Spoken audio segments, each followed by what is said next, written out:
Sakalam karunam samayadipate akilam karunam. Good evening everyone. You know, you really need to explain certain things to me today. Some of the things that have been happening here that don't make sense to me. Thank you very much, by the way, for joining us in this conversation. Let's start with the lighter of just something there led by Sadhguru and the rest of them. What does that mean? An oil lamp, if you create a certain amount of fire, it creates, after all, the entire existence, the whole universe, including yourself and myself and everybody else, is just a play of five elements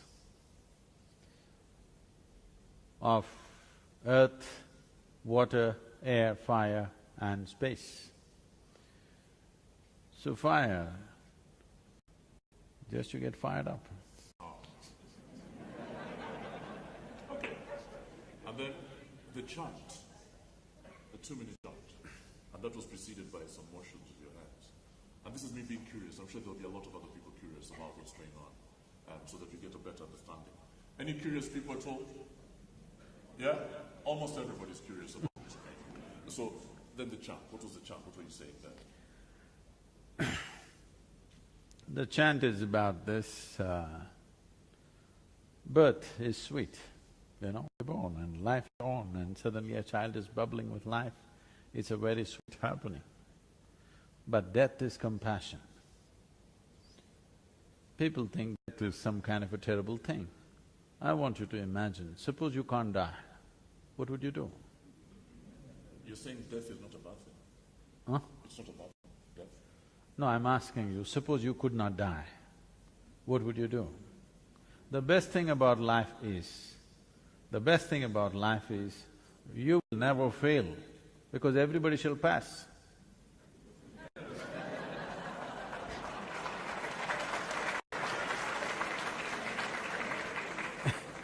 And I needed to get these things out of the way before we begin our conversation And the next part of the chant is,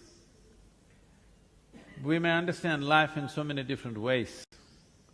Essentially, it's a certain play of time and energy. Time is slipping away. As we sit here, it's slipping away. We may think many things in our minds. Socially, we may think we're doing many things. But as far as this body is concerned, it is making its journey straight to the grave without wavering for a moment. As we sit here, it is moving in that direction. So the only way you can maximize life is by tweaking up your energy levels in a certain way. If you live for the same amount of time, still you lived more, because this combination of time and energy, time is anyway flowing, but you can play with energy in such a way that you can raise the nature of your life, the experience of your life, the profoundness of your life, and above all, move from many entanglements which seem to define and describe life for most people towards a limitless sense of freedom or boundlessness within you. This is not because you are not bound by time, you're still bound by time, but because you have tweaked your energy in a certain way, suddenly you look like you're above that. Sadhguru, it's an honor to talk to you. Thank you very much for making time to come to Uganda. And, you know, the most obvious question that will be in many people's minds, and some of them might be here actually, is who's this guy? You know, who is he? He has a long beard, described him to some people. You're trying to, huh? No, so who's this guy? And so when they come in here and there's this whole setup and there's this glowing tribute with someone saying that you're as powerful as the power extends across the universe, I thought to myself, is this guy God? Who is this guy? And it would be interesting if you helped us understand who you are and where you come from and how you ended up in Uganda.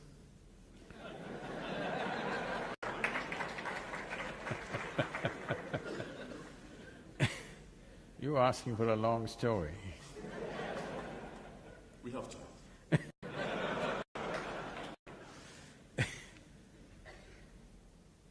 I'm just saying how to abridge the story. See, I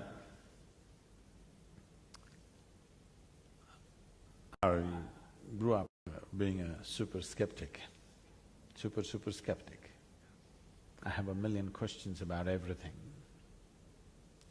I did not identify myself with my family, nor the local religion, nor the social structures, nor the political structures, nor even the nationality of where I was born. Because I did not identify myself with anything, though I was involved with everything, I did not belong to anything, which gave me a certain freedom of looking at everything the way it is. Because the moment you get identified with something, you become prejudiced in a certain way. You look at everything from that context. So I had no context, I was just a bursting life. And as I was telling you, restless not because of anything, I was very joyful and peaceful, that was not an issue. Restless because I knew there is something more, but I did not know what that something more is. So it kind of drove me to all kinds of places. I crisscrossed India on my motorcycle, but then, I was probably 19, almost 20 at that time. I went to the Nepalese border. Till then I did not know there is something called a passport. Today a 5-year-old kid would know. I did not know. I've been riding since I'm 11 without license. When I became 18, I got my license and I thought that's my passport to the world. Suddenly they stopped me and asked, "Where's your passport?" I said, "What is that?" They said, "There's something else you need to cross the border." So I came all the way back to South India. Then I decided I'll equip myself with the needed money and whatever the documents needed, and I'm going to ride around the world. So for this I started a business. I thought I'll make some money. Then… What business? Initially I started a farm, then I got into construction, then I got into brick making, and in about 5 years' time I became very successful. I had my hands on about half a dozen businesses. For those days I was very successful by those standards. So everybody's clapping their hands and saying, "You're doing great." So I'm in this kind of state where I'm cocky and when everything is working your way, the planets don't go around the sun, they go around you. So all the planets were spinning around me and everybody's saying, "You're great." So I'm going on like this. One afternoon, between two business meetings, please if you can keep your cameras down, please, it'll be posted on the YouTube. You can download it, okay? Don't waste your time, be with me. One afternoon, between two business meetings, I had nothing much to do, so I come from a town called Mysore. Are people familiar with Mysore? Mysore city? Almost everybody, this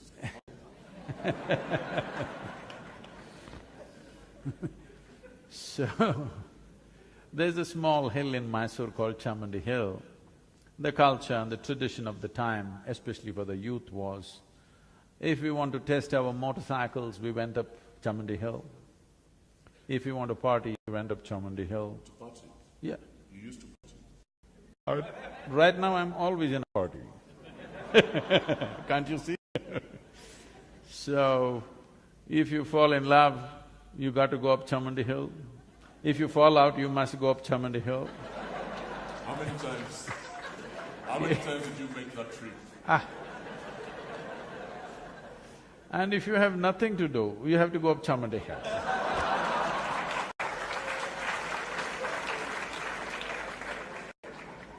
So on this afternoon, I had nothing much to do, so I rode up Chamandi Hill. I know this hill very well, I've trekked in these hills, I've camped in these hills. As a 7, 8-year-old child, why am I telling you all this? If I found 10 rupees in those days, I would just leave a note and I would vanish into the jungle. It's called theft, right? No. Helping yourself to it. Oh no, it was given to me. If I had 10 rupees, I'm gone.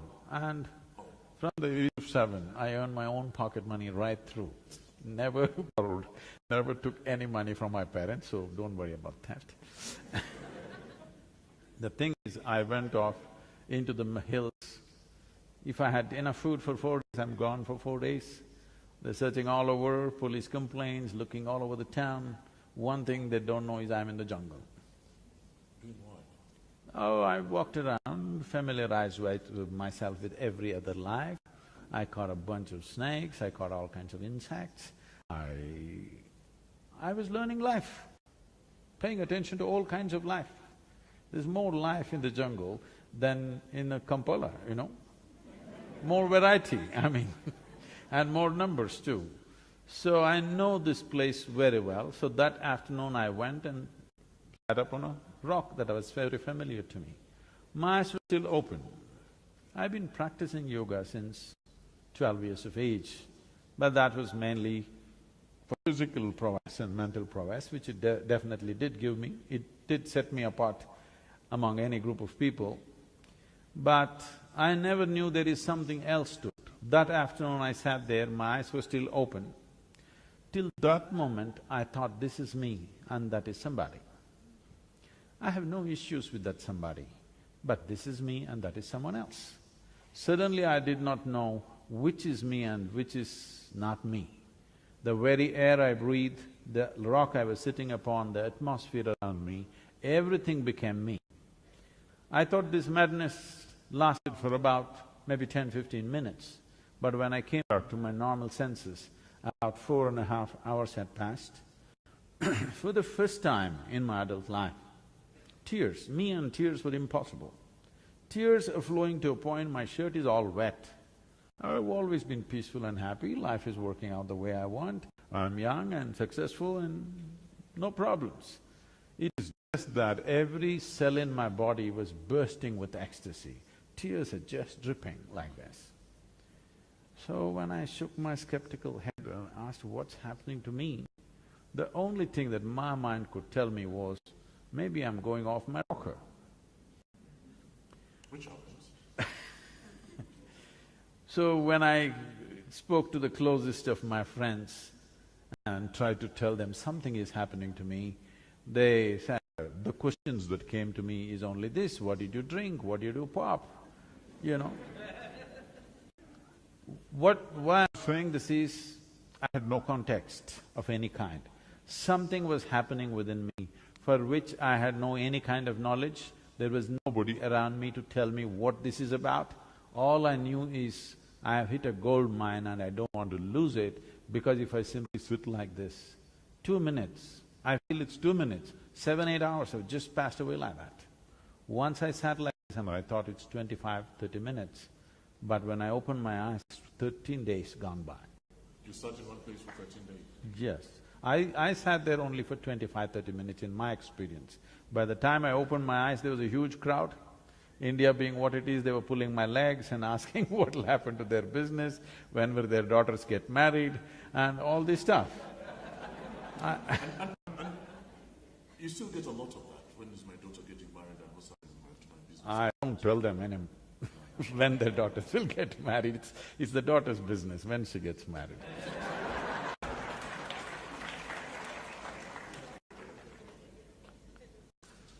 And then, that's an interesting story. It begins there, ends up in Uganda now. You're sitting down. Hey, I'm not ending up here. You're not. So we are in Uganda at the moment. Yeah. Why Uganda? How did you end up here?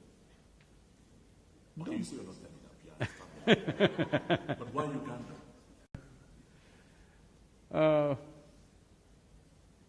Africa has been on my mind for some time, but my schedules have been so killing that, it's not been possible to stop over in Africa.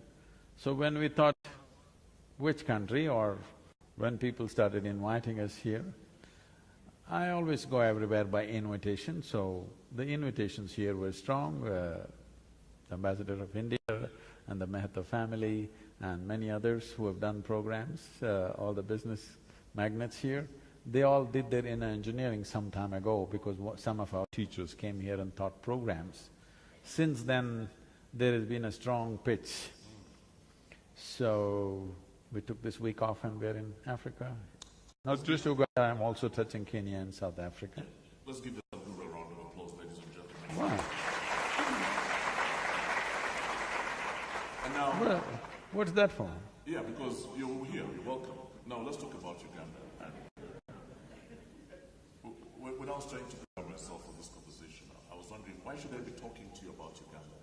Because, you know, your realities are different, aren't they? This is Uganda, it has its fair share of challenges. You don't know Uganda very well. And yet… I may not know Uganda very well. Uganda. I may not know Uganda very well. I know human beings perfectly well, wherever the hell they are. Wherever they are, fundamentally they are same. It's just different cultural expressions, different languages, different styles of doing things. But fundamentally, wherever you go, human problems and human aspirations are same. What are the most common ones, do you think? Common? Most common problems or challenges that human beings face? The most fundamental problem with human beings is what they need to fix within themselves, they're trying to fix the entire world for that.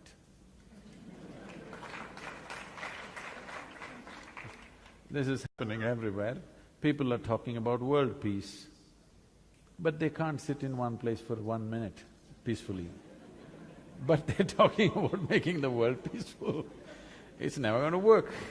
If you don't know how to keep your mind peaceful, how are you going to make the world peaceful? What you see in the world is just a larger manifestation of what's happening in individual minds. So, if we just want to do a political slogan, we can shout world peace and go away. But if you're truly interested, then we have to have a lifelong commitment of bringing peace to individual people. Without individual salvation, there is no universal salvation.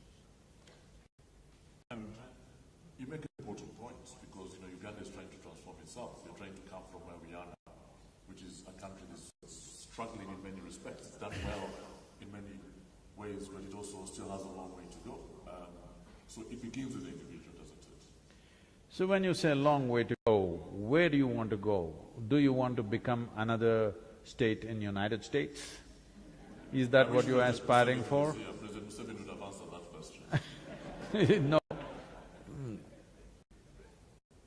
Mr. T is coming, okay. Okay. So, what I'm saying is, it's very important when I look at a country like this, which is naturally so beautiful, nature has been immensely kind to you. You don't know what it means to live in harsh conditions of nature. This is a beautiful, beautiful country. I know if you go by… Right now the world is on a madness of everything bigger. Bigger home, bigger car, bigger this, bigger that. Instead of all this, everything making bigger, I think in Uganda you should think how to have a bigger lake. A bigger lake? Bigger lake. That's more Because if you have all these other things bigger, your lake will shrink. This has happened. In India, we are beginning to suffer this seriously. In 1947, when we got independence, how much per capita potable water we had? Today we have only 18% of that. They're saying by 2025 we will have only 7%. This means Indians will be having bath in bottles, not in tubs. So this is where the world is going. When nature has been good to you, keeping it that way is the most important thing for the well-being of the people.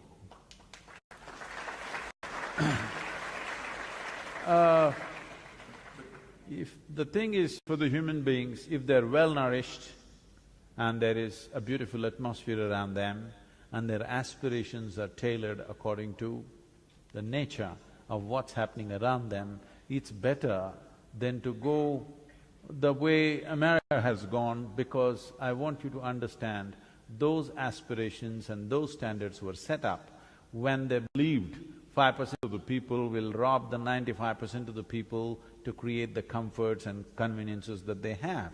Today, the Living Earth statistics says that if we have to provide what an average American citizen has to 7.3 billion people, we need 4.5 planets, but we have only half of it left.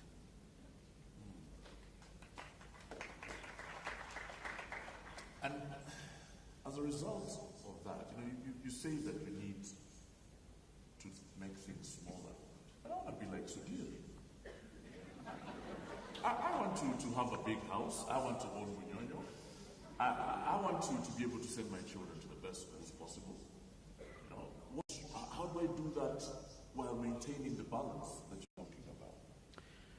This is why in the world, if we really want to be giving a world to the next generation of people, or we want to hand over a ruin to next generation of people, this is something we have to make up our minds, because this is one of the most important responsibilities we have as a generation of people.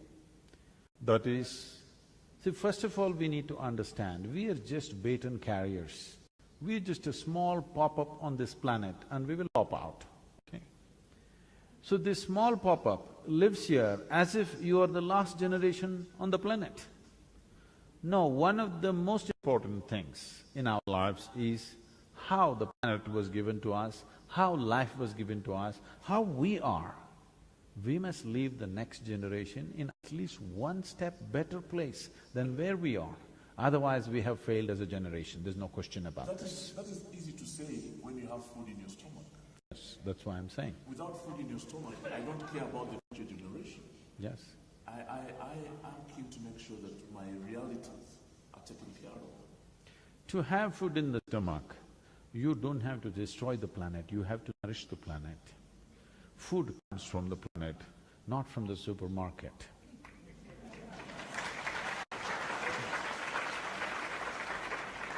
So, to feed the population on this planet, the way I see the soil and the atmosphere and the climate the way it is, I'm telling you, this East Africa can be the bread basket for the entire world, because 12 months of a year you can grow crops here.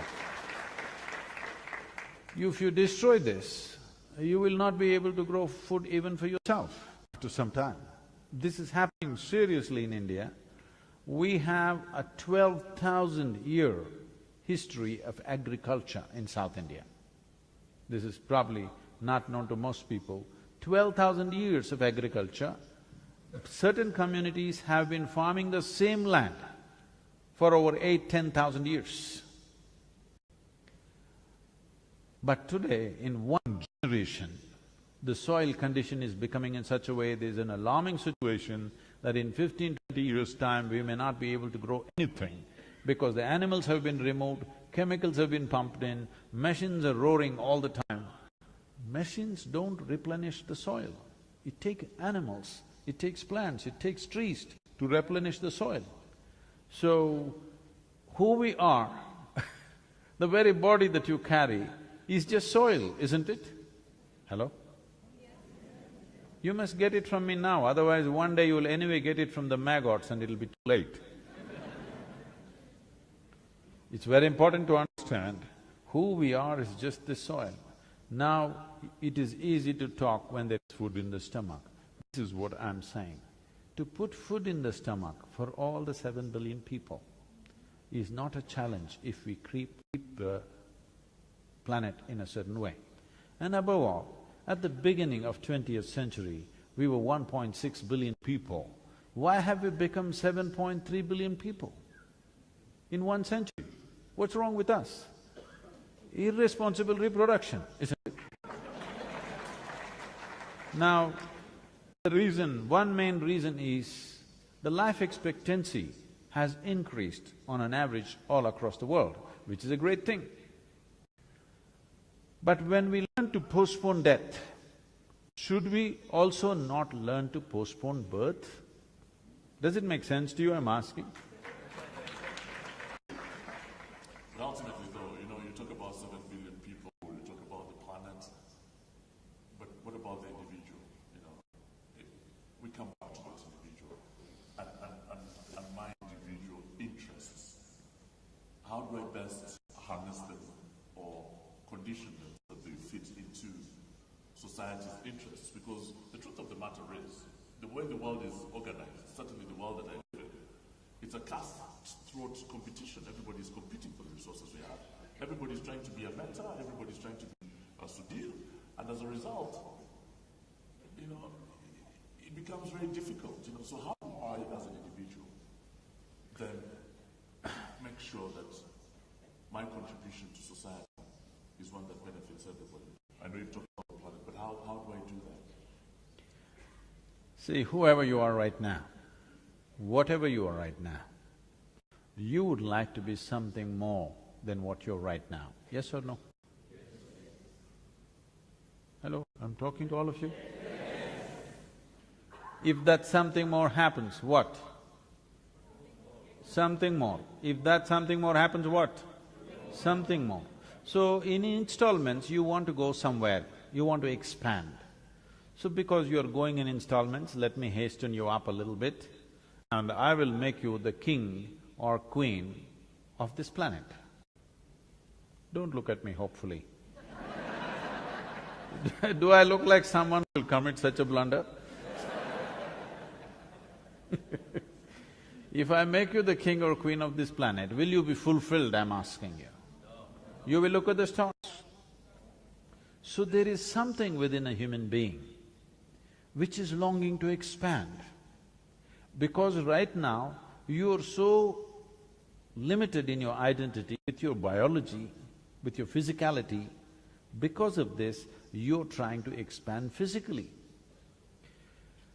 Physical expansion means, if it finds a very basic physical, biological expression, this is called sexuality. If you find an emotional expression, this will be called love. What all these things mean is, something that is not you, you're trying to make it a part of yourself.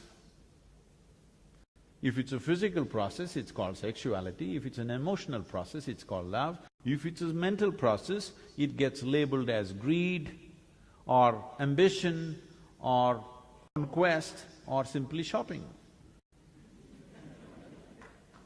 These are all different ways to make something which is not a part of you, part of yourself in some way. But if it finds a conscious expression, it's called yoga. That's why we are here, sir. Yoga, and in that you say that the body is the ultimate form of technology. Now that's next. But right now, your identity is so much with your physicality, you're trying to expand physically. Because you're trying to expand physically, you will see it doesn't matter. If you get the solar system in your hands, you will not be fulfilled. If you get a galaxy, you will look for other galaxies. Because what a human being is looking for is not more. When you pointed out these people and said, I want to be like this, you're talking about how can I have more. What you're looking for is not more, you want all. If you want all, physical is not the way, isn't it? If you want to expand in a limitless way, physical is not the way, because the nature of your physicality is defined by a boundary. We can call this physical body only because it has a boundary. If you remove all these boundaries, it is no more a physical thing. Physicality is always defined by a boundary, but there is something within you longing to become boundless. This longing to become boundless is being misunderstood as longing to have more. More is not what it's looking for. This life is looking for a limitless expansion. If limitless expansion has to happen, one has to transcend their perception beyond their physical nature. If your perception rises beyond physical nature, then we use this horribly corrupted word, spiritual. And we shall come to spirituality a bit later. Right now though, let's talk about politics. It's an interesting subject. Politics of a country, the politics of a country like Uganda. Is politics a See, when we say politics, what we are talking about, how to govern a nation. Or what we are talking about is how to make the lives of larger mass of people who are around us. That's the ideal description. That is the fundamental. How it is conducted today is another matter. That is because of variety of things. Because we chose democracy. Once you say this is a democratic nation, what this means is any one of you tomorrow could become the leader of this nation. That's what it means. Don't be so hopeless. Yes. Someone who used to think that. In Indian languages, democracy is described as Jananayakam. What this means is, people are the leaders. That's what it means. Well, right now we have a prime minister in our country proving this, that a tea seller can become the prime minister of a nation.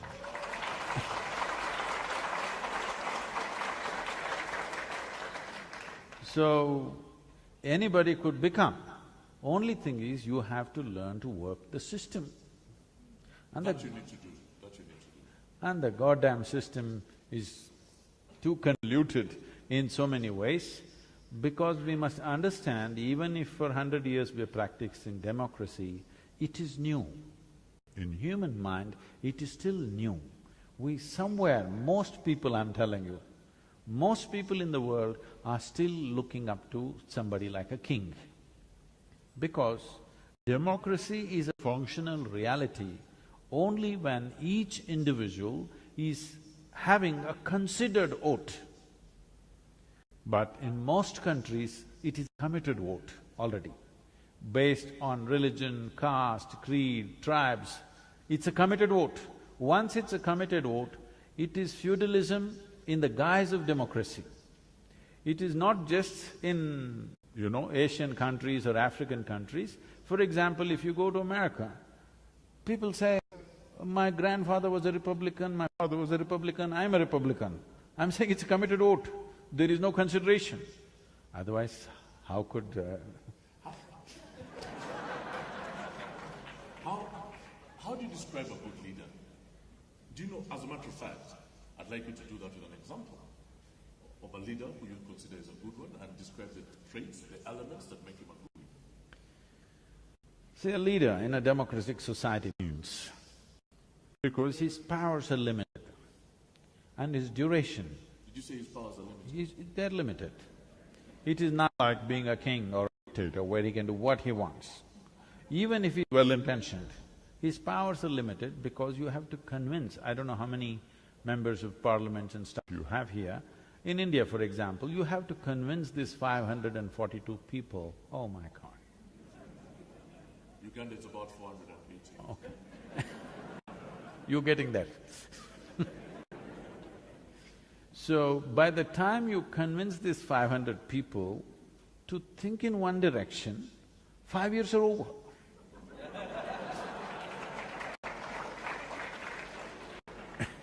So, democracy is a limited amount of power and you have to convince everybody. You should be able to inspire the population to rise above their personal needs and work for the national need, which is not simple. It's a very complex process. And in a democratic process, for a leader to come to that place, the very process of democracy is such, it's an obligatory process. By the time he reaches there, he or she reaches there, they're so super obligated to various, people who supported them. When they come there, they are supposed to take care of all these people. That's what is called corruption by other people. They're just paying back. Is corruption a bad thing? Is corruption bad?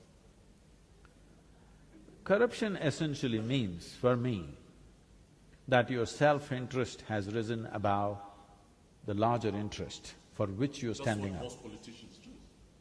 Their self-interest rises above the interest of the whole. I think that would be a very unfair judgment on all politicians. It's not a good thing to say. I know a whole lot of them are like that, but not all, fortunately. Fortunately, not all. Other So corruption, some say it's a system of rule, others say it's an accelerator, others say it's not a bad thing, it's redistribution of wealth. What do you think it is? There are other ways to redistribute wealth, but what has happened is, let me talk about corruption in India because I don't know what variety you have here.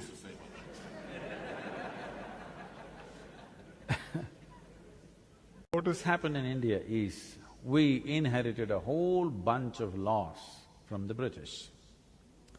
And they were all so ambiguously made, probably by intent. When I look at many of those things, these are intentionally ambiguous, so that if I want to pick you up, I can anyway pick you up for some reason or no reason. Because the law is so ambiguous, whichever way you walk on the street, you're committing a crime. Okay? It's designed in such a way, if I want to fix you, there is some law, because you're not doing anything, that's a crime, you're doing something, that's a crime. Somewhere there is some law for every citizen is committing some crime. It's the same here. So the laws are so ambiguous. Particularly, I've been talking to the lawmakers about the business laws. The laws are so ambiguous, without corrupt people, business won't happen. If you stop all the corruption tomorrow morning in India, half the business will stop or more will stop, because these corrupt people are facilitating things, unfortunately. Because the laws are ambiguous, nobody understands. I meet the topmost corporate lawyer in India, and I was discussing something with him and I asked him, "Do you really understand this law?" He said, "Sadhguru, no." He said, "Don't tell anybody, but I have no clue." All I know is my client comes, he tells me what he wants, I will argue for that powerfully in the court, that's all. I'll tell you how it works in Uganda. You call them up at night and you talk to them individually and you address their individual needs. And one way of doing it could be to help them with a project that they're working on, or to pay off a loan to Crane Bank,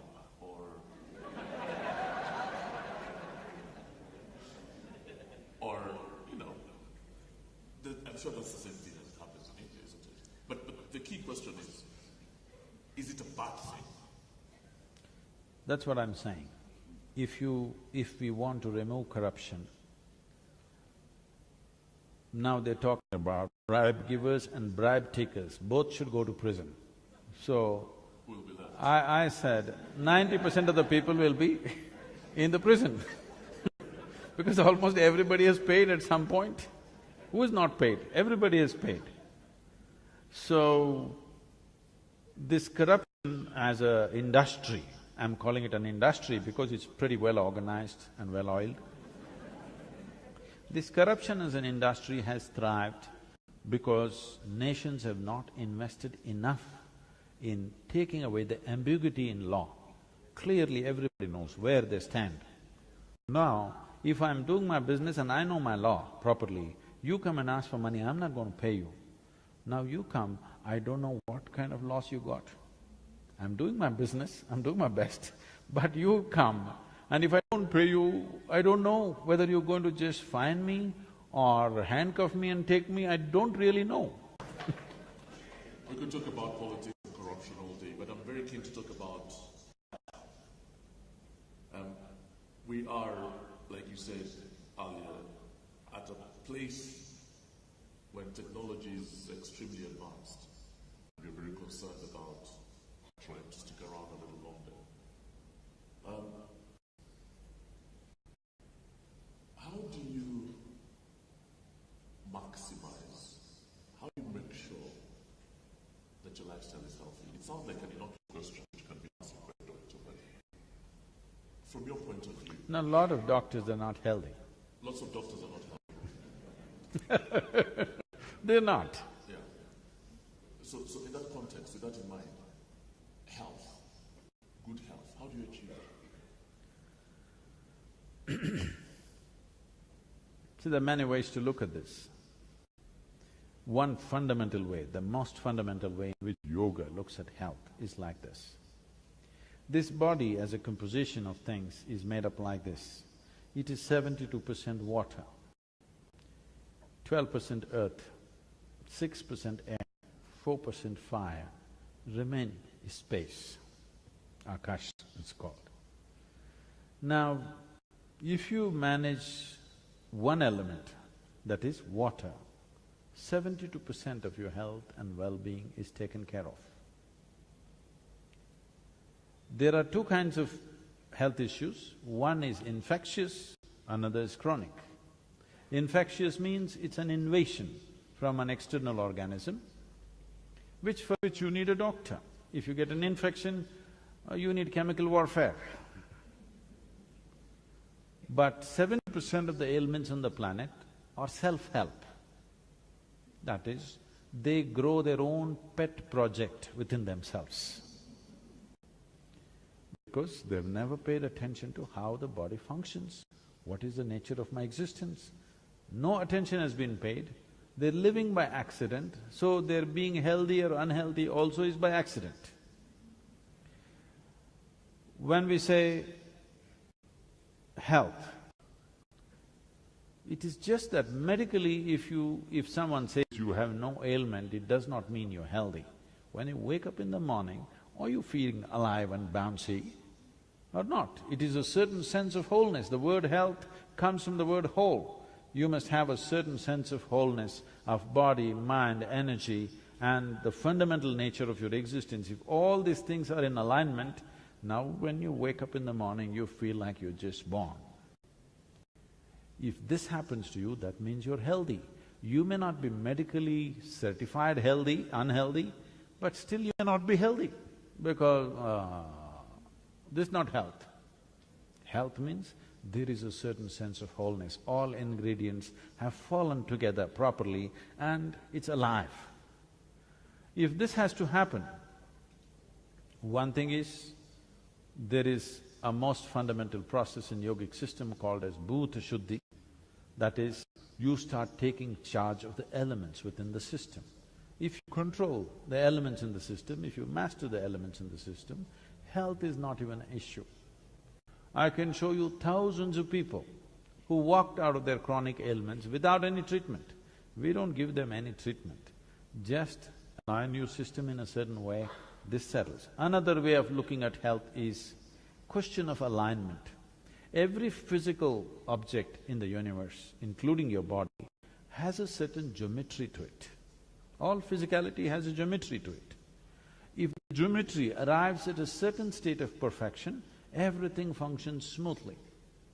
If the geometry is little disaligned, everything becomes frictious.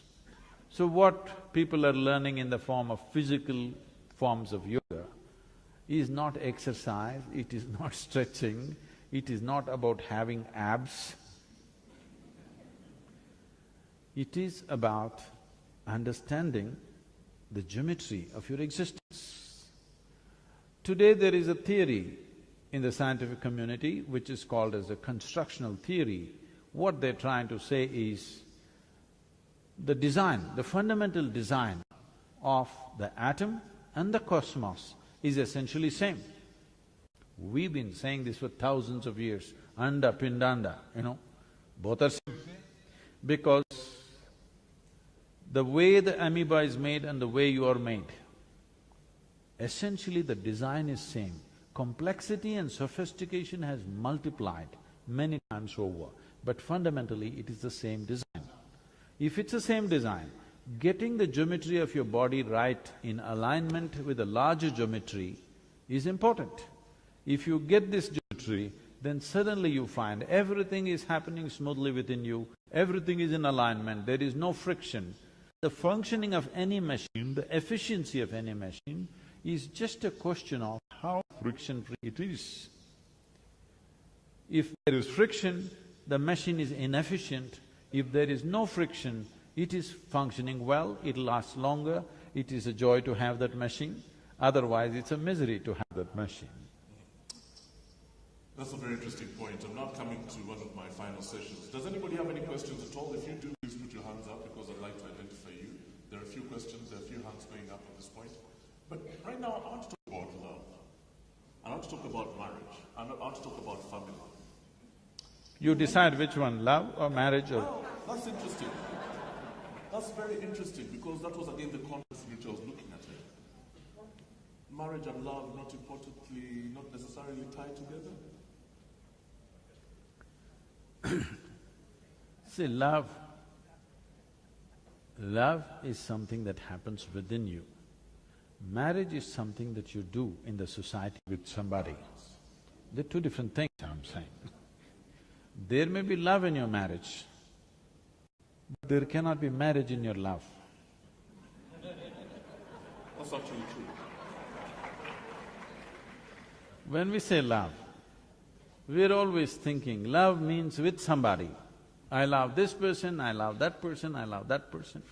No, I want you to look at this carefully. Love is something that happens within you. When your emotion comes to a certain sweetness, then you say, I'm in love. That with whom are you in love? You are just using the other person as a key to open up a certain dimension within you. I always thought that actually. But what I'm telling you right now is, why are you using a key when there is no lock? So, the choice is just this. All the things which are most significant for you in your life, you being peaceful, joyful, loving, blissful, these are important for you. These things, would you want them to be on push-start or self-start? You know, in 50s if you bought a car, along with that you need two people. Morning push-start. Early 60s, crank-start, one person would do. Now everything is on self-start. So, things that truly matter to you in your life, your joy, your peacefulness, your love, your blissfulness, everything about you that is beautiful about you, would you want to put it on self-start or push-start? Self-start. So if you're loving, this is not about anybody. If somebody is here, you can express. Nobody's here, you can sit here lovingly. I want you to watch what I'm about to do right now, Sadhguru. How many Indian Ugandans are in here today? Indian Ugandans, put up your hands, please. That's all. Indian Ugandans. Okay, how many black Ugandans are here, African Ugandans? Yeah, I knew you were watching, look at… Okay, how many… Can we just see the Indian Ugandans again? I think there are more than those hands that I saw go up. Right. So how many of the Indian Ugandans have been in a relationship with an African Ugandan?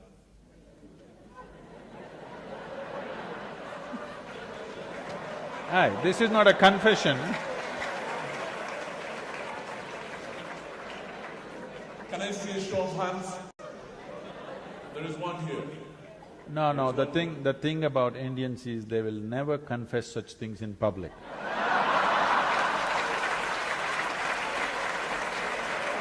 Okay. In that case, then let me rephrase my question. How many Indian Ugandans here know an Indian Ugandan that has been in some sort of relationship with an African Ugandan?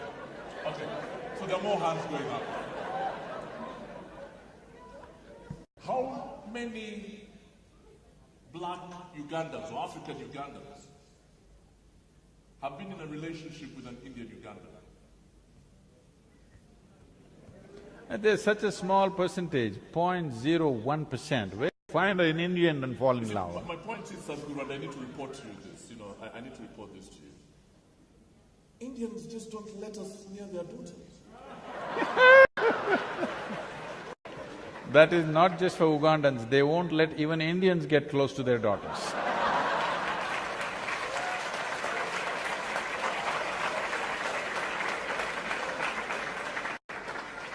And in many ways, I think this is part of the problem, the fact that we live in a country that is multicultural in many ways, it's cosmopolitan. But element of social integration doesn't take place. Social integration need not mean sexual integration. Well…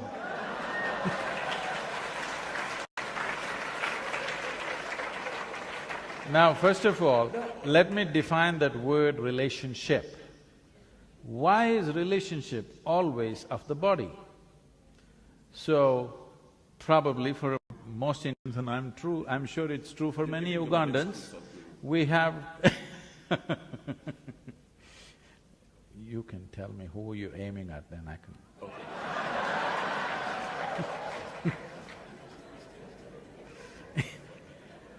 Let's redefine the word relationship. Unfortunately, everybody has picked on the word relationship as it is said in the American B-grade movies, okay?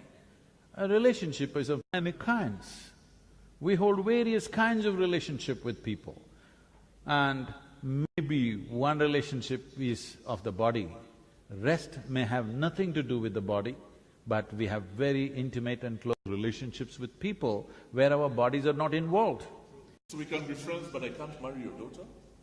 You can maybe marry if you pass the test, but you want to just take her for 2 days, that's not allowed. But my bigger point is, and I beg to belabor this because I think it's very important. I wonder, and please correct me if I'm wrong, if, for example, the Indian community in Uganda has done enough to integrate into the greater part, into Uganda.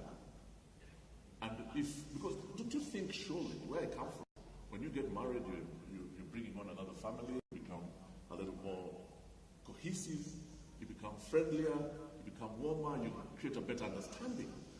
Isn't this something, the cultural hybridity that results, isn't this something that the country would benefit from? Yes, but the Indian problem is if they marry a Ugandan girl, can she make dokla tomorrow?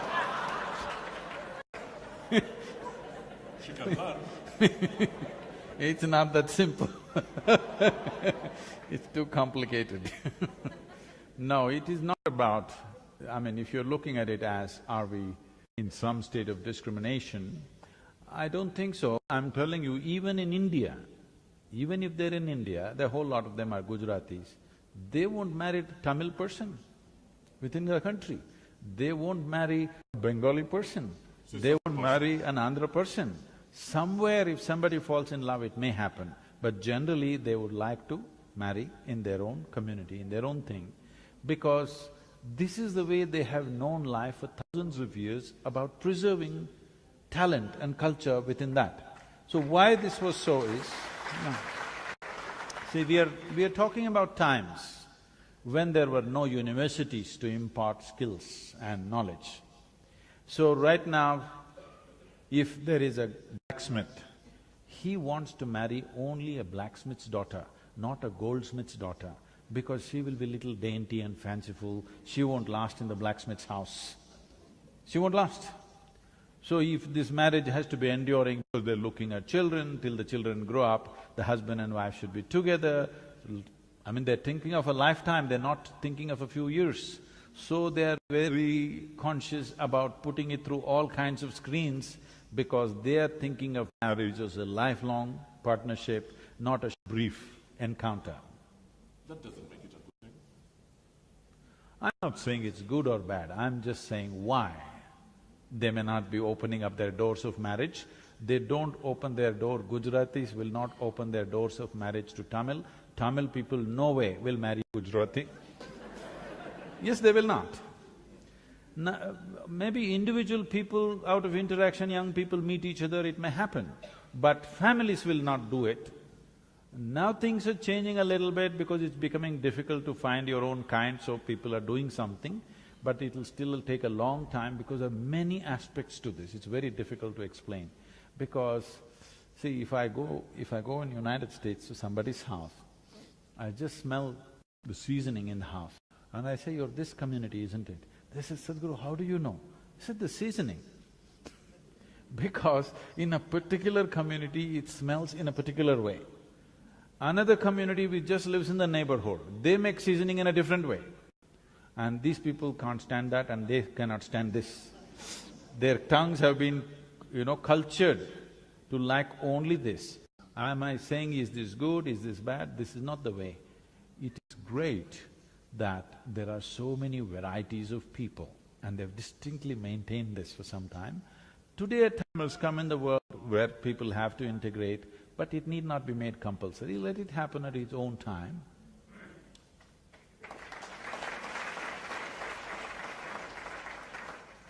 I've stopped chasing her now. I'm going to ask you one of my last questions. I'll open up to the floor, and if you have a question, please put it up. Put up your hands and we'll come to you. You know what my favorite quote of yours is? I didn't know I was your favorite. Now I'm getting little… Yeah, you said it this morning. Because you said you stopped chasing her. Yeah, right. And now you're saying I'm your favorite. By the way, you're introducing a very interesting subject. No. I shall not go there. But you said this morning that bullshit can get you there, but it won't keep you there. Yeah. In the context of destiny, in the context of trying to get to where we're going, how do we make sure that we're doing the right thing and that when we get there, we're going to stay there? And I must explain that statement already by following a story, and there was a story behind it. It wasn't just an independent statement. Say, when we say destiny, when we say life, life is in the way you experience it, not in the content of life. It is in the context of life, the way it happens within you. You may be sitting under a tree and blissed out. You may be sitting in a palace and be depressed. Possible or no? So the quality of life and the destiny of your life is the way it happens within you. What the world throws at you is not always your choice. It is a consequence of times in which we exist. But whatever it throws at you, what you make out of it is essentially you. This is your destiny. That it does not matter what the world throws at you, you know how to make it a good thing for yourself and everybody around you. This is taking charge of your destiny. Destiny need not necessarily mean all the physical situations that I dreamed of happened, but my experience of life happens the way I want it. This means I am in charge of my destiny. Well, here a whole lot of people have been sharing their stories with me that in this country they prospered at one time and they had to leave the country for 8–10 years and then they came back. That's what I was telling them. If somebody was asked to leave, many people would hang from the trees, not being able to take it. But people went wherever they went and they came back and recreated what they had. A whole lot of them, maybe many of them lost it. But what I'm saying is, what they created physically is not the thing. I must tell you a story. You okay for a mythological story? Recently, I was talking to a large group of school children in a small town in Andhra Pradesh, which was a strange thing for me. I was wondering whether they will understand English, but they were all highly perked up. There were over 5,000 children, and I was speaking to them. Then one little girl stands up, a 14-year-old girl. Well, I'm sorry, I shouldn't call her a little girl because she doesn't think she's little. She stands up and asks, Sadhguru, Ram in Ayodhya, his wife gets kidnapped from Sri Lanka. Where's he?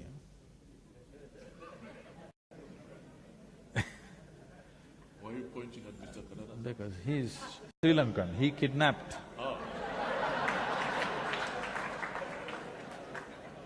So this king's wife was kidnapped and then he walked all the way to Sri Lanka, fought a battle, set fire to the entire city, got his wife back, went back home. It's a big story. So this little girl asks, Sadhguru, is it practical for a man to walk from northern India to Sri Lanka? Is this just a story or is this real? Then I look at her and say, see, you're still a little girl. One day you will get a man of your own. When you get this man, suppose you got lost somewhere, would you want a man who will walk all the way or who will think this is not practical and find solution in the neighborhood? Well, she knows she wants a man who will walk all the way. That she knows. Now, if you know, many of them are Ram worshippers, they worship Ram. If you look at Ram's life, it's a continuous disaster.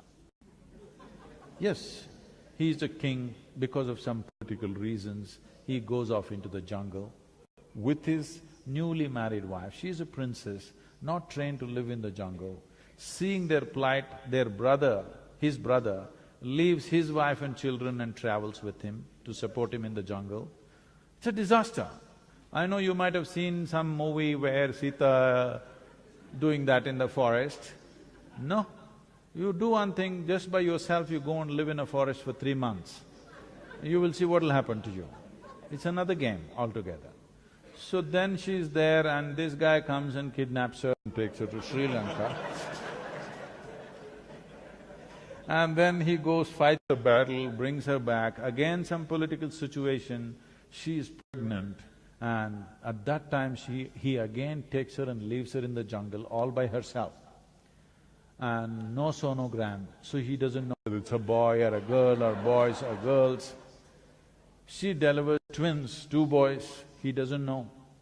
Children grow up in the jungle, then unknowingly he fights a battle with his own children. He could have easily killed his own children, it was very close.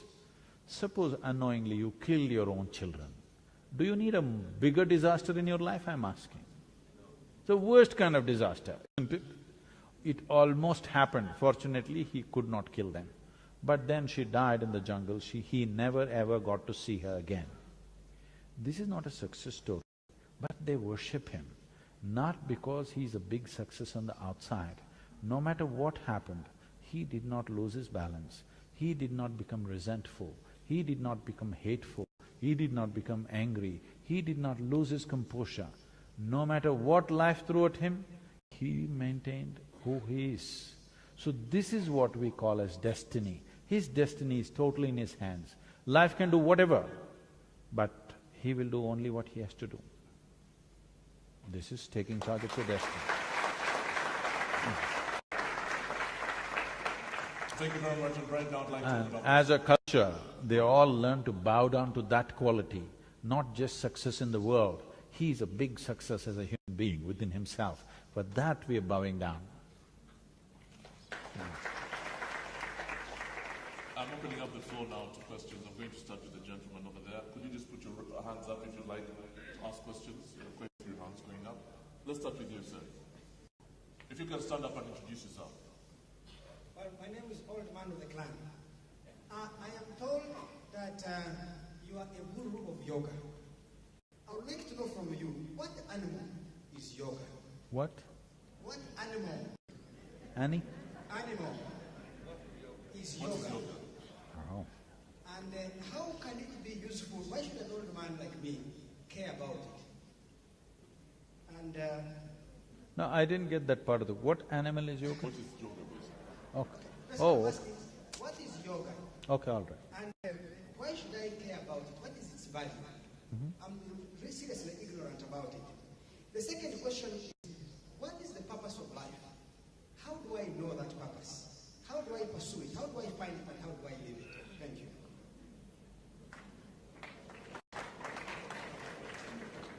It seems to be a popular question, huh? His name is Andrew Mwenda, not the one. Huh? His name is Andrew Mwenda. Is Andrew. Andrew. Yes. Okay. Andrew, when when you ask what is yoga, I'm sorry, initially I missed that animal part. I get it. What is this yoga? First let me tell you, This is the only practice on the planet which has lived for over 15,000 years without any papacy, without any authority enforcing it on anybody. Never in the history of this yogic culture has it so happened somebody put a sword to your throat and said, you do yoga, otherwise you're dead. No such thing ever happened. Out of sheer efficacy, because it works, it's lived. Today over 2 billion people are doing some form of yoga. What is it? Many ways to look at it. I would like to explore two different ways so that it brings some clarity to you. One thing is, you agree with me that this human mechanism, which you call as myself right now, do you agree with me that this is the most sophisticated technology on the planet? Do you? I'm just asking you, such a complex technology you have with you, have you read the user's manual?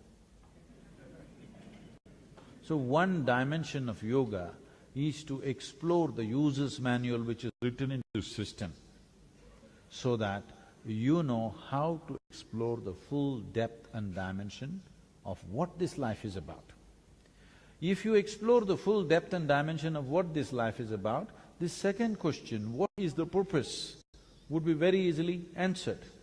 Or in other words, to simplify your question, what you're asking is, what is the nature of my existence? Because you are certain that you exist, but you do not know the nature of your existence. If you think one way, you become one way. If you think another way, you become another way. If you feel one way, you become one way. You feel another way, tomorrow you become another way. Because what is human is not defined.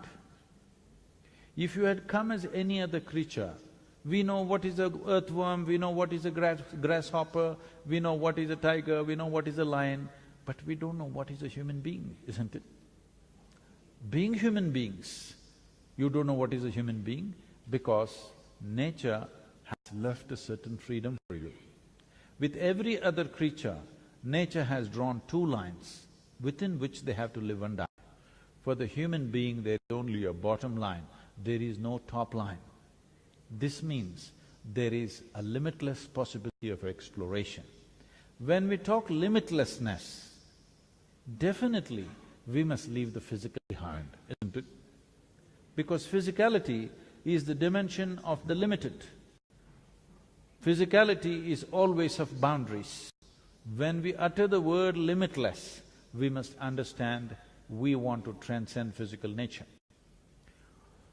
What is the purpose? Suppose right now, all of you, I'm asking you, if you're feeling really ecstatic, would you ask, what is the purpose of life? No. It's becoming a little burdensome, it's a little drag when you get up in the morning, what the hell am I doing here, kind of feeling. Now it comes up, what is the purpose? Your idea of a purpose is you want a meaning. I want you to understand, meanings are a psychological problem. You want to find a meaning. There is no meaning anywhere in the existence. But meanings are important for your intellect. If you keep your intellect aside, there is no meaning to anything. The existence is simply on. What is the meaning of it? There is no meaning. This is just an intellectual pursuit. Right now, because of the nature of your education, the only dimension of intelligence that you're exploring is intellect is like a scalpel. Whatever you give to your intellect, it will dissect. Right now, the very question that you're asking is to dissect. What is the meaning of life? What is the purpose of life means we must dissect this life and see why this life, why am I here, what should I do, where should I go? This is simply because right now life is not being experienced. Most human beings have become a bundle of thoughts, emotions, ideas, opinions and prejudices. These are all your making, this is not life. This is your making. Your psychological drama has overtaken the existential drama. Creation, such a magnificent creation, but right now your psychological drama has overtaken the creation itself. Today, sun came up on time. Hello? So what? No, I must tell you this. Some time ago, a year or a little more than that, I was flying a helicopter in United States and it was a good day weather-wise, so we took off the doors and we were flying an open helicopter. Well, every aviator knows for every 1,000 feet that you go up, how much temperature and stuff. But we just went up there, suddenly a cloud cover, we hit a cold front. The temperature dropped dramatically where, even to hold the controls it became difficult, so we decided to come down. As we were coming down, we were just discussing, suppose tomorrow sun doesn't come up, what happens? Oh, we thought maybe in 3 months this will happen, 6 months that will happen. We came down and did a bit of research and we found if sun does not come up tomorrow morning, in 18 hours' time, almost everything that you know as life will be gone except certain microbes deep in the earth, almost everything will be frozen and gone. So sun came up today morning, I want to hear appropriate noises, Yeah, it's not a small thing but sun came up on time, planet is spinning on time, the entire galaxy is going on without any accidents. Everything in this cosmos today is going great. But you have one little nasty little thought crawling in your head and it's a bad day.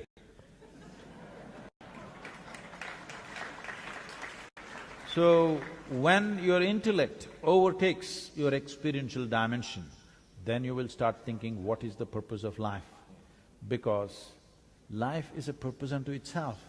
If you experience this life in its fullness, right now your psychological drama is hijacking life. Most of the time you're thinking about life, not living life.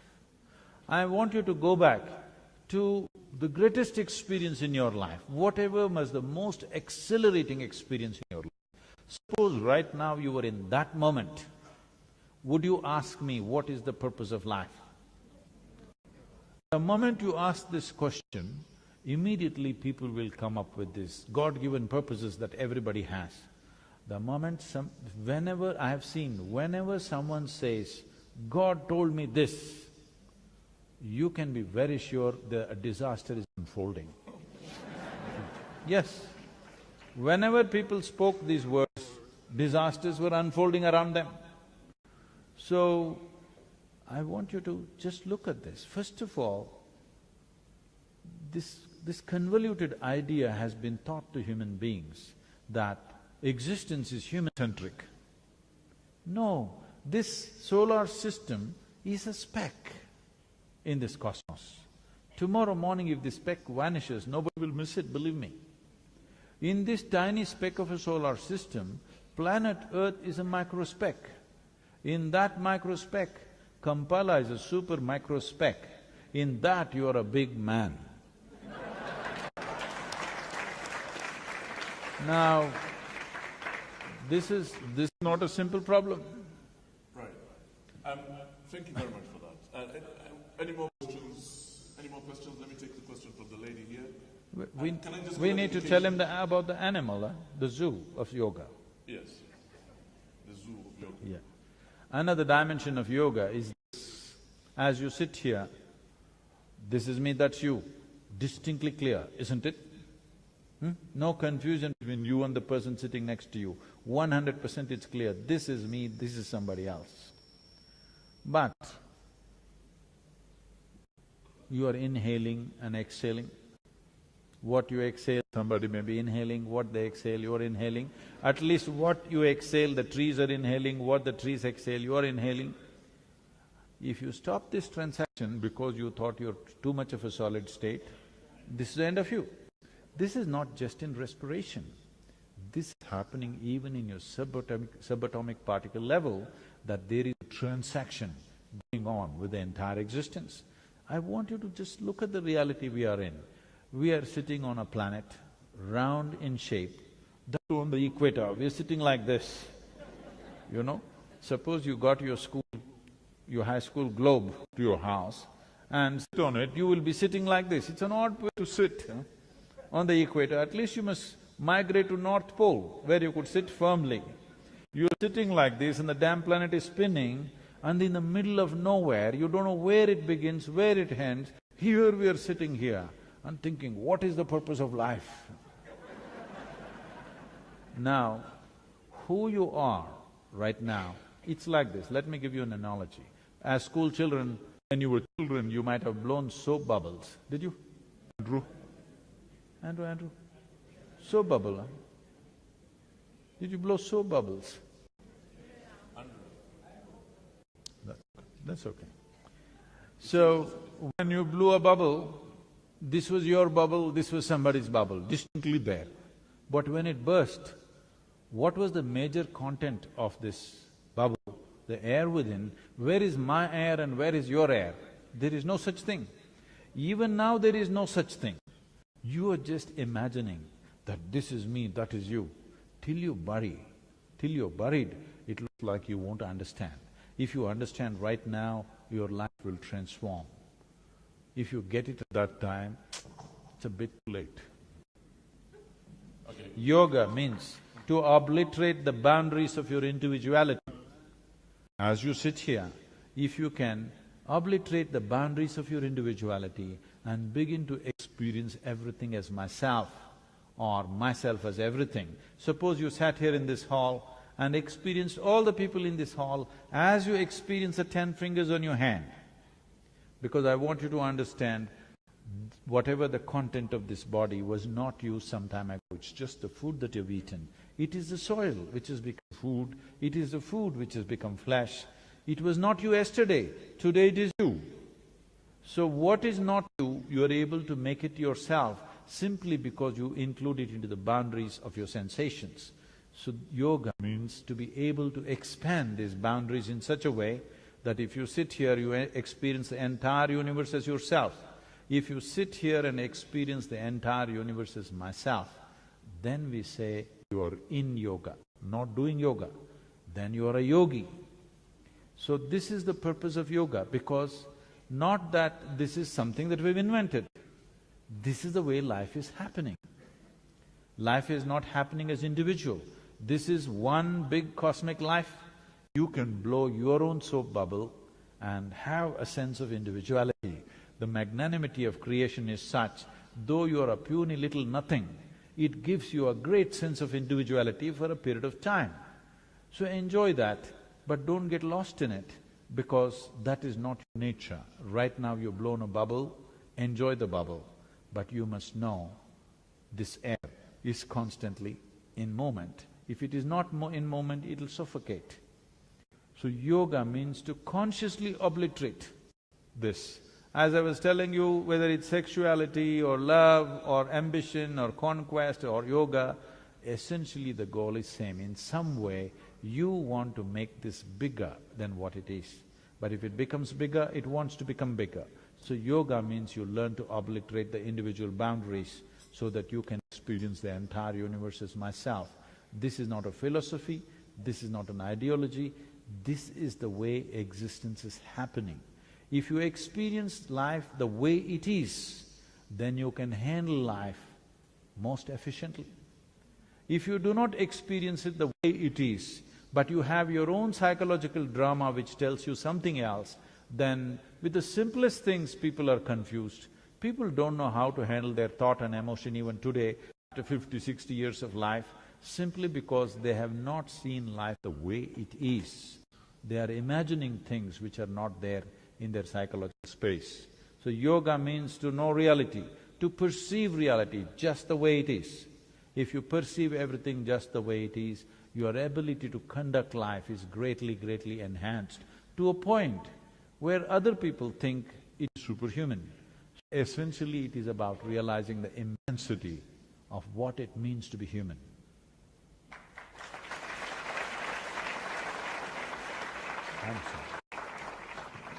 We still have a few minutes left. There are very many hands going up at the moment. So let's keep going. Can I see the hands up again, please? Lots of hands. Mukesh, would you like to ask a question?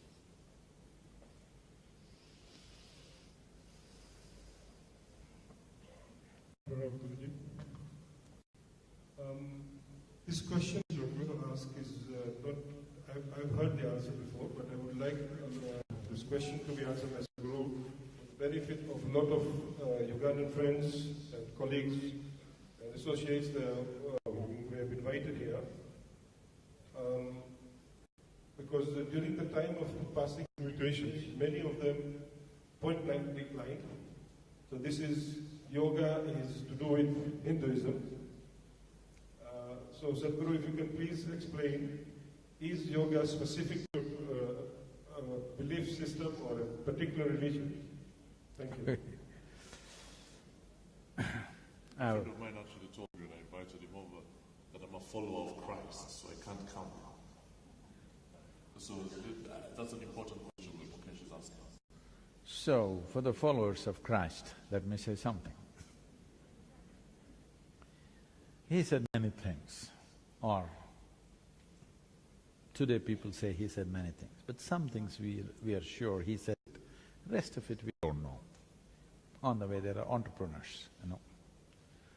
But the important thing about his life is, he talked about taking people to another dimension of life, which he referred to as Kingdom of God.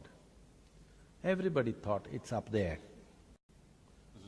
People gathered, let me say, people gathered. When enough people gathered, he turned around and said, the Kingdom of God is within you. Whoever says that, he's a yogi. Jesus Christ was a yogi? I am not saying anything, I am saying whoever says the ultimate nature of the existence is within you is a yogi. That's what yoga means.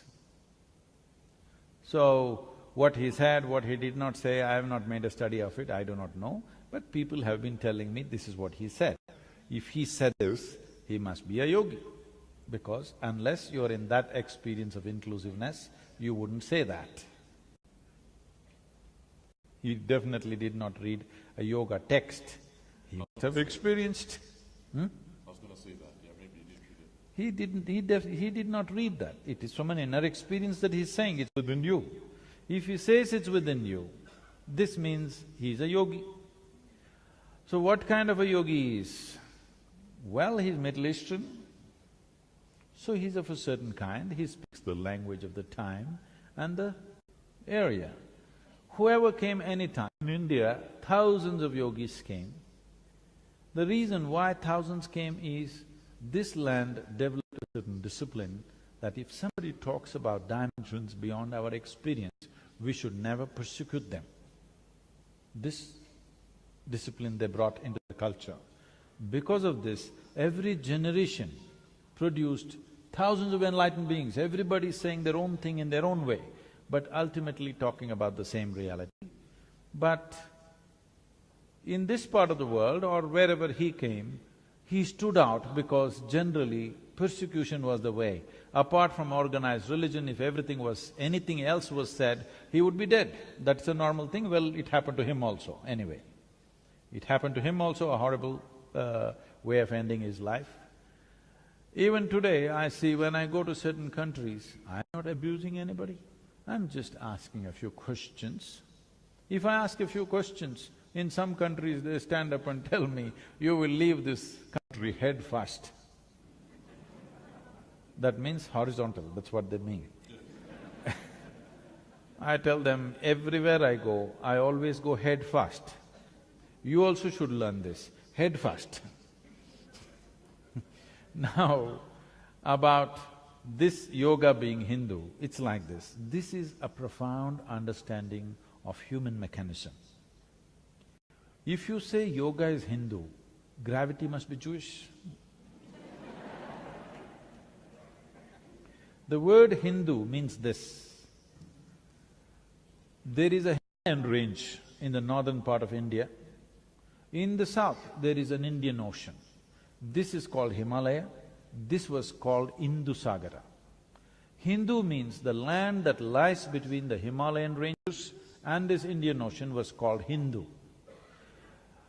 This culture prospered and flourished for over 5,000 to 6,000 years, undisturbed by invasions, undisturbed by other wild tribes which are outside. So people slowly developed reverence to these two geographical features because they knew their well-being was mainly because of these Himalayan ranges and the ocean which protected them. So they called the land Hindu to start with. Later on they called themselves Hindu. So anything that's born in this land, because it's a geographical identity, an earthworm born in that land is a Hindu earthworm. This is not a religious identity, this is a geographical identity. Like right now, a lion born in Africa is called an African lion. So why is an earthworm born in India not a Hindu earthworm? But somewhere along the way, when external forces came, they had a religion of their own, they had a god of their own, they had a book of their own. We didn't have any because we were not believers at any time in history. Even today, India is not a land of believers, it is a land of seekers. The highest value is not God in India even today, if you do not know. The highest value is mukti, which means liberation or freedom. Freedom is the highest value. God has never been the highest value. We know the technologies of God-making. We made 33 million gods and goddesses.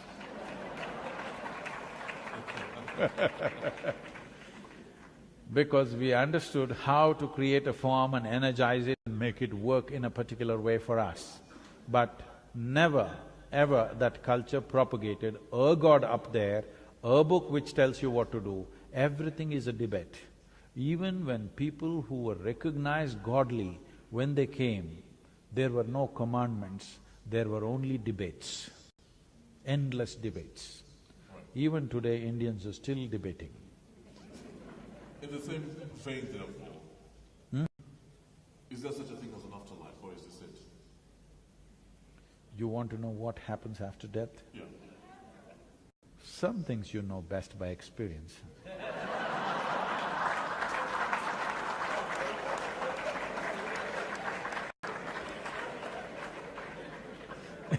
So you want me to get lost and then find out? No. The thing is, everybody wants to know what happens after death. But actually what they're asking is, what is the nature of my existence? I'm here right now, but I know one day people who were here before me, they died and poof, they vanished. What happened? So what will happen to me? What you're saying is, what is the nature of my existence? Will my existence end with this body, or will something else happen? Will I go to some place? Will the accommodations be good there? How is the climate? All these things. See, if you want to know the nature of your existence, this is the best time to know, isn't it? You're here, alive, with an active intelligence. This is the best time to explore. Another dimension of yoga is this, not by dogma, not by theory, not by belief, but by systems of exploration. Is this true that your body that you have right now, you gathered it over a period of time? Hello? Whatever you gather, you can claim it is mine. But if you say it's me, you kind of lost it, isn't it? Hello? Understand what I'm saying? See, right now, I say this glass is my glass. Then you will think, oh, Sadhguru has some problem. But let's listen some more. Everybody says he's wise. After some time I say, this is me. Then you will say, let's go. Because this amounts to madness. But right now there is water here, if I drink it, it does become a part of me, isn't it? This is how you gathered whatever number of kilograms you have right now with you. Yes or no? This entire body was gathered from outside. The content of the mind and the content of the body you gathered from outside. This is a heap of food, this is a heap of impressions. What you gather can be yours, can never ever be you. So there must be something beyond this body, beyond this mind. Don't assume, why don't you explore? How can you live here without knowing the nature of your existence? You want to know what happens after death? Don't you want to know right now what's the nature of your existence? You must know. If you don't know, you will be eternally confused human being. Thank you. Yes. Any more questions, please? Yes, let's have the lady here ask a question. Anybody at the back? Okay, and then I'll come, let's move to the back of the room next. Pranam, Sadhguruji here. Just got a question here. Okay, can we have the lady here first, please? Yes. Thank you so much. Namaste, Sadhguru. Right. I think there are very many microphones going around at the moment. Okay. The lady here, and then we'll come.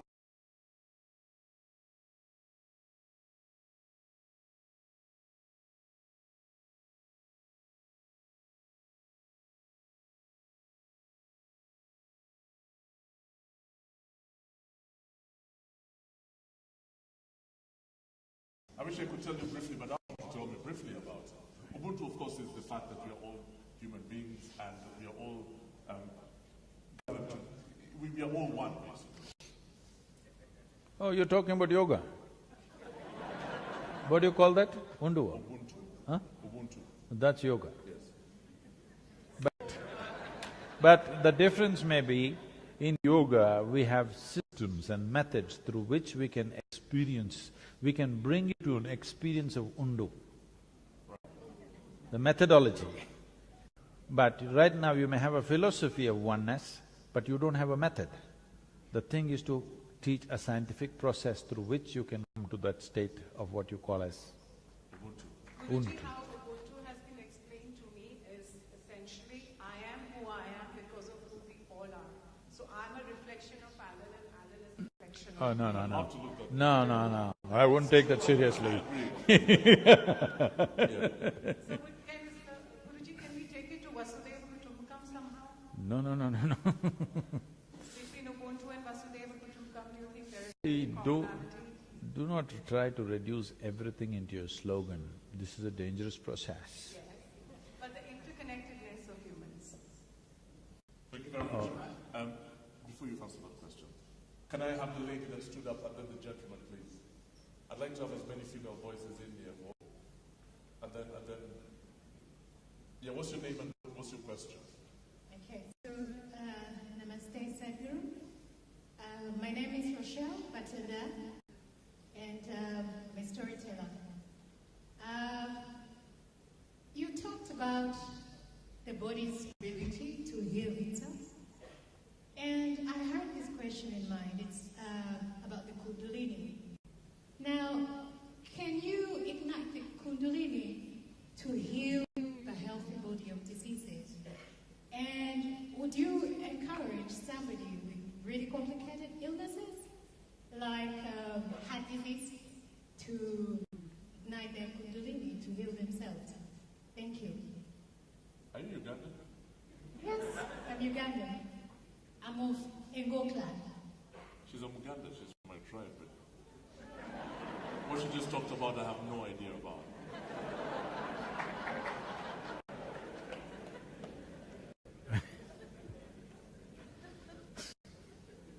What did she just say, man?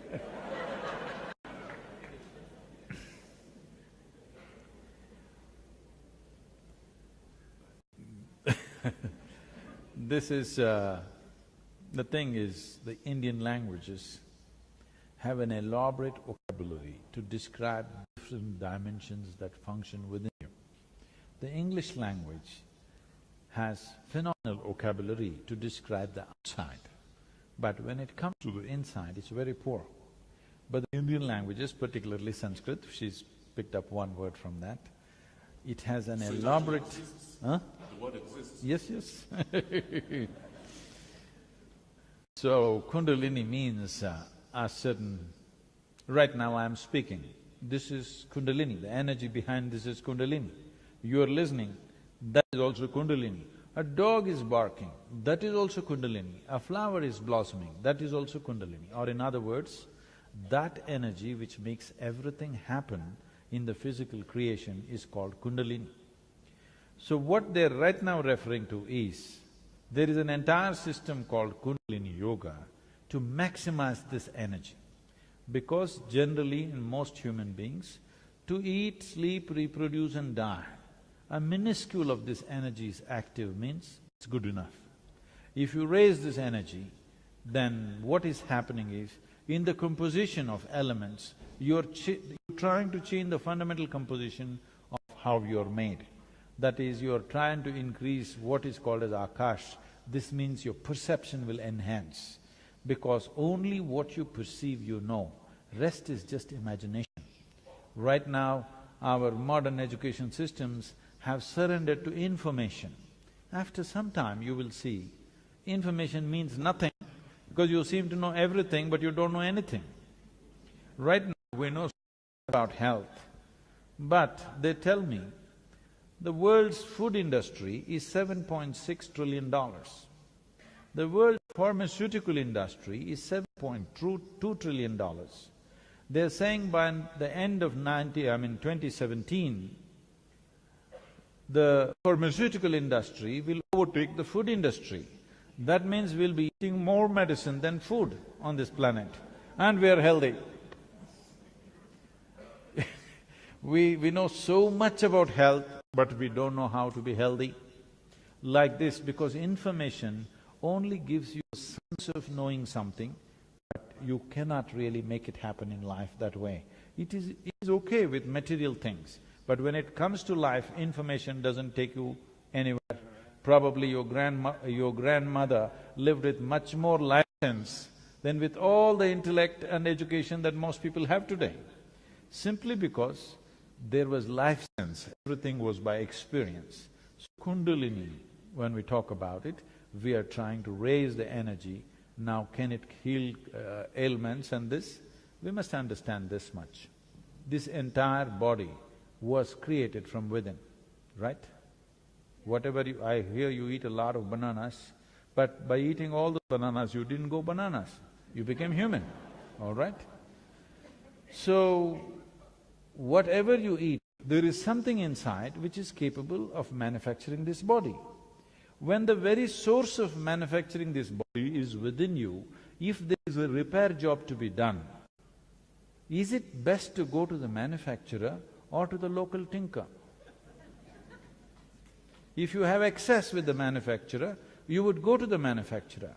If you've lost excess, you will go to the local tinker. I saw they're building a huge Toyota showroom and a repair shop.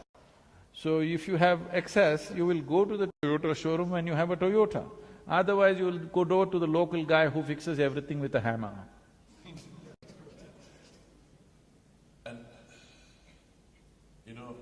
that's just one type of yoga. How many types of yoga exist, and how do I know which one is right?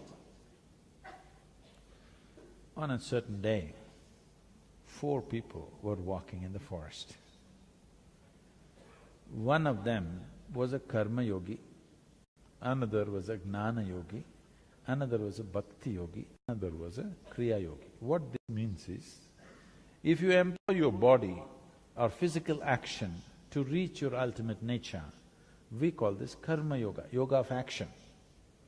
If you employ your intelligence to do the same, we call this gnana yoga, yoga of intelligence. If you employ your emotion to do this, we call this bhakti yoga, yoga of devotion or emotion. If you employ your energies to do that, we call this kriya yoga, yoga of transforming energies. So these 4 men were walking together. Usually these 4 people will be never found together because they cannot get along. Because a man with the yoga of intelligence has a very sharp intellect. Those who have a sharp intellect can't stand devotional people. Have you seen this? Yes or no? They can't stand devotional people who are doing Ramam all the time. They cannot stand them. Andrew Murder is one of them. Andrew. He can't stand emotional people. Yes, he is for Gnana Yoga candidate. So these are the only 4 types of yoga you can do, because these are the only 4 instruments you have on your hands. So these 4 people were walking, suddenly a thunderstorm broke loose. And they started running looking for shelter. The bhakti yogi, the man of devotion, said, in this direction there's an ancient temple, let's go there. Well, they trust him with the geography of temples, so they're there. There's an ancient temple where the walls have all collapsed, just 4 columns and a roof, and there's a deity in the center. They all rushed into the temple, not because of their love for God, simply escaping the storm. Then the storm became very severe, started lashing from every direction. There was no other place. So they came closer and closer. Then they just hugged the deity and sat down, all 4 of them, just to escape the rain, not because they love God. And suddenly God appeared. In all their minds, the same question, why now? We did so many things, you did not come. Now when we're just escaping the rain, you turn up, why now? So God said, at last you 4 idiots got together. I've been waiting for this for a long time. So, yoga, you are not just body, just mind, just energy, just emotion, you are a combination of these things. Unless they come together in the right way, there is no yoga for you. So, you are one kind of combination, somebody else is another kind of combination. Accordingly, it has to be mixed. That is why a live guru is important, because he mixed the right concoction for you. Thank you very much. Let's go to the back of the room, please. Yeah. Whoever gets the microphone first. You must take the microphone, please. The very back of the room, yes. Yes. Hello. Hi, I had a quick question about faith traditions. I'm actually a former graduate student in religious studies, and one of the biggest challenges I have is this dichotomy that exists in religious faith, especially fervent religious faith in religions that are, or rather, in people who choose to believe in their religion in a certain way. And what I mean by that is there is great beauty when you go to particular countries, and you go to a mosque, and there's incredible adherence to faith that can be inspiring. And you can see that in all traditions across all countries. But often, that faith is coupled with negative attitudes, homophobia, Islamophobia, fear of the other. And my question for you is, how do we see the beauty in religious faith while also avoiding some of the problematic things that happens within dogmatic belief? It's a really tough one. No, it's very simple. Yeah. See, the thing is just this. Right now I'm going to… this is just an experiment. Is it okay? Can I experiment with you? This is just a simple experiment. How many of you believe in God? All such people raise your hand. Okay, that's good. How many of you believe you have 2 hands? All such people raise 1 hand. How many of you believe you have 2 hands? Okay. Do you believe you have 2 hands, or do you know you have 2 hands? Huh?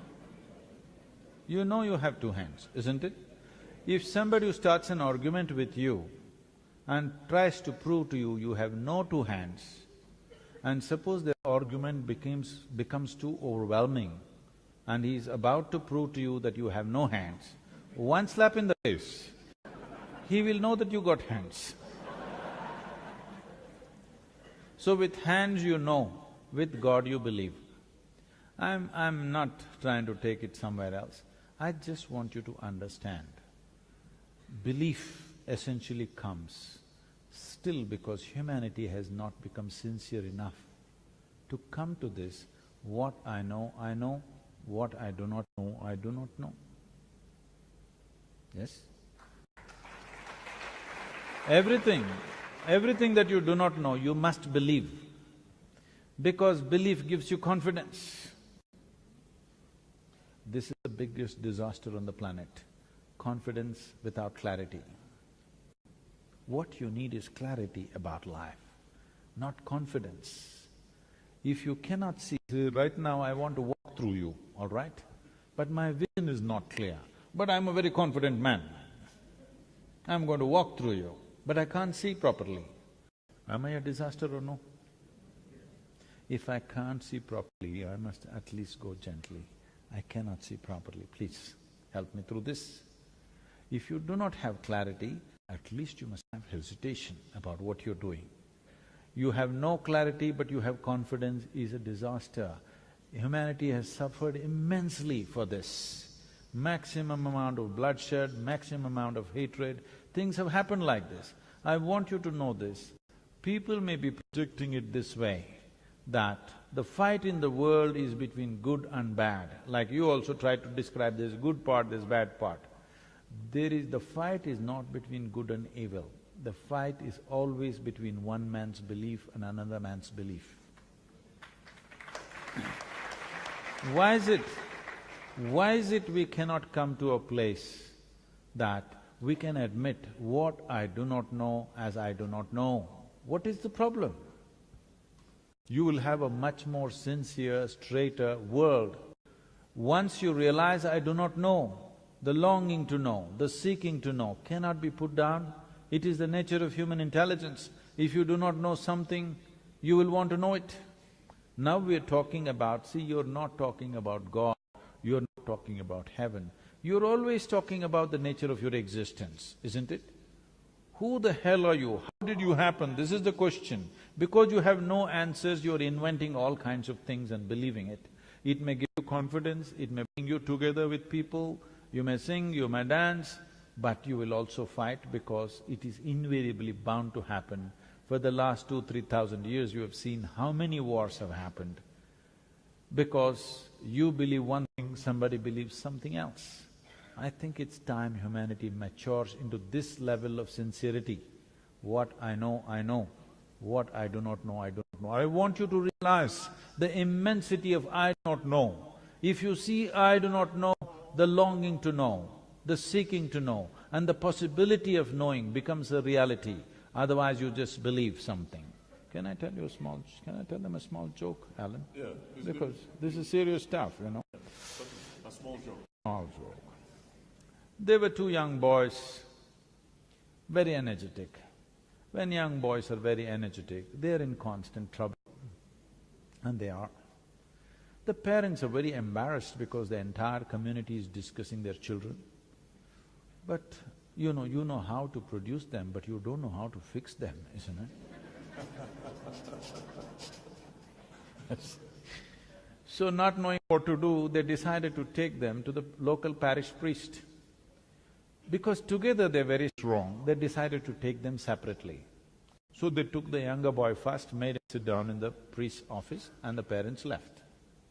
The priest walked in with his long robes, and he walked up and down. You know, it needs some drama, otherwise these things don't work. So he walked up and down with a grave face. The boy sat there and did the ping-pong act, looking at the priest. And the priest worked up a strategy. If I remind this boy that God is within him, all his mischief will go. This is always the problem. People who have never raised children, they have fantastic ideas. Those who have raised children, they know none of your goddamn ideas will work. If you have the commitment, if you have the love and commitment, you can wait out the problems. But you don't know how to fix the problems of your children, isn't it? So anyway, he came up with this strategy, and suddenly in mid-stride he stopped, and with a booming voice he asked, "Where is God?" The boy looked bewildered. He looked all over because he must be somewhere in the priest's office. Then the priest saw he's not getting the point. Then he leaned on the table, pointing at the little boy. He's giving him a clue, the God is within you. "Where is God?" The boy looked even more bewildered and looked under the table. Then the priest saw he's not getting it. So he walked around, came close to the boy, tapping on the little boy's chest. He's giving a clear clue where God is. Tapping on his chest, he asked, "Where is God?" The boy got up and bolted out of the room. He ran to the place where the elder brother was, and he said, "We're in real trouble." The elder brother asked, "Why, what happened?" He said, "They have lost their God and they think we did it."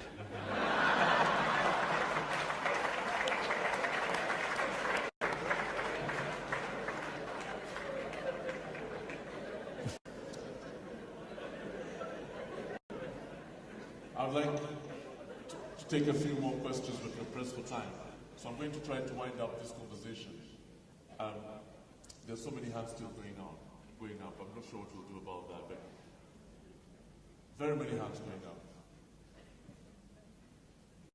How much more time do I have? 5 minutes. Okay, we shall find a way of addressing all those questions at some point, but Sadhguru, let's just wind down our conversation. I've always wanted to ask you, what's with the beard? Where did that come from? I'm sorry? What's with the beard? You're trying, I can see.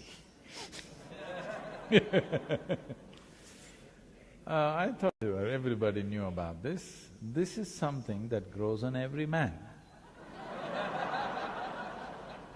Those who removed it, you must ask them, why did you remove it? Why are you asking me? I did nothing about it.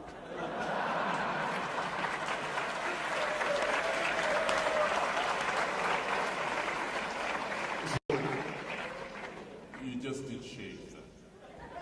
I just didn't do anything about it. Right. Because I thought everything that's given to me, particularly around my head, has a specific purpose. So I should grow my beard as well? You can try. You're trying, I can see. Okay, that answers that. So when you're not trying, you're No, quite… I can say something further on that. Yes. See, if you ask people why they have cut this, left that, whatever, all the distortions they have done, why if you ask them, they said, this is my fashion, all right?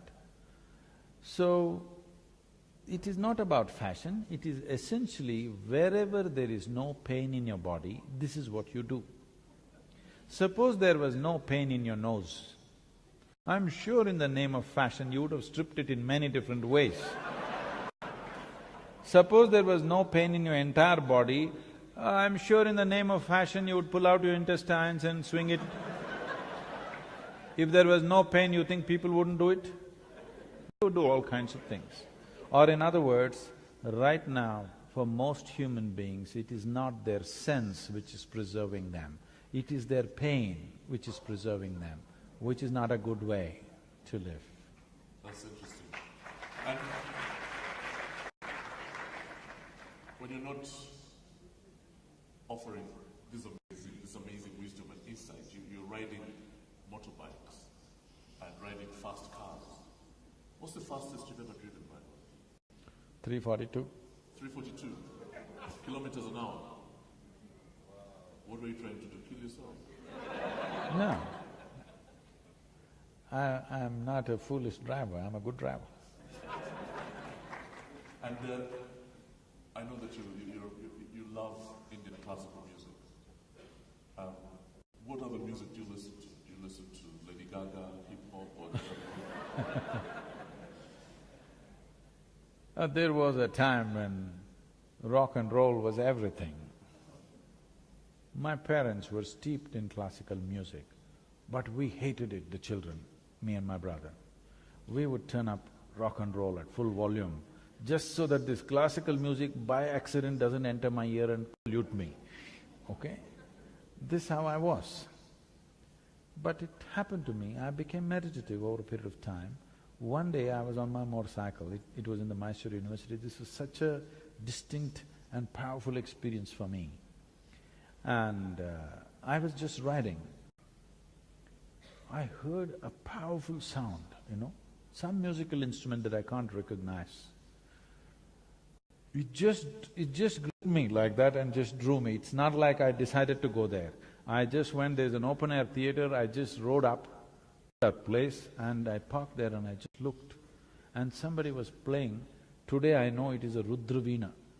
It's played in a very mild, slow way. It's not like dang, dang, dang.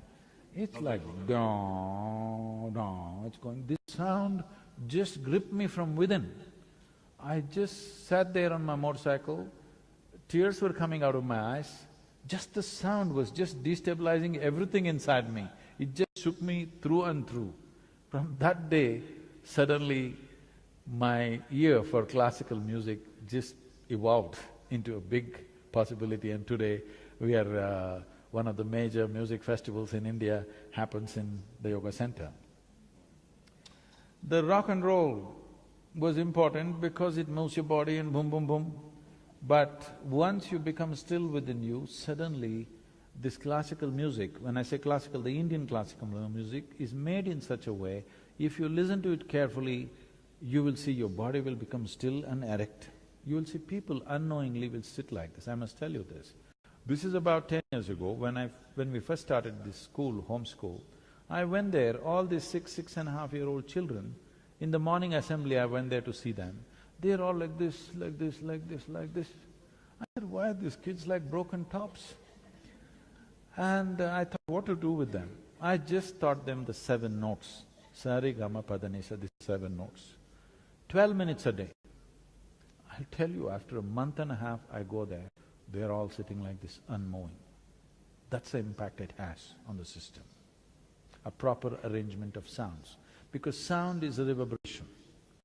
Today modern science is proving to you, everything in the existence is just a reverberation of energy. Your idea of physicality is a myth. If you get the sounds right, you can make it coincide with who you are, you can make it relate to the larger reality. This is called as Nada Yoga. That means coming to your state of union within yourself just by using sounds. So, the music has this. When you're young, you like something that moves your body, so it was rock and roll, now you're saying it's hip-hop. And finally, when it's all said and done, how do you want to be remembered? I want everybody to be so blissed out that they wouldn't care to remember me. Miserable people always remember. Joyful people may have things in memory, but it's not such a big thing. So, if people are always saying Sadhguru, Sadhguru, this means they're not still complete. I want every one of them to be so complete that I'm unemployed and they don't have to remember me. It's a good thing. Ladies and gentlemen, the Sadhguru, a round of applause.